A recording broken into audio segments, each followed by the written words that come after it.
Hi, it's your friendly teacher Jacob here, and in this short video I'm going to show you 3 different ways to turn off your iPhone.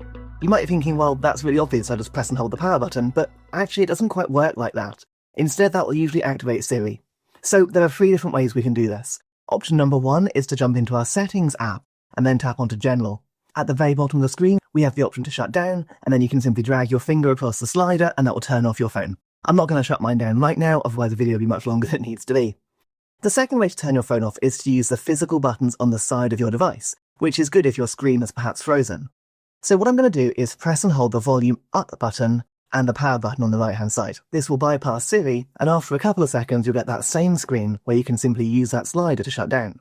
But actually my favourite way is even easier than this. And if you're finding this video helpful, please do press that like button down below. That really helps my channel get seen by more people. Okay, my favourite way to turn off your iPhone is simply to swipe down into Control Center by swiping down from the top right corner of your screen. From here you can then long press on the power button in the very top corner, and just like that you can turn off your phone.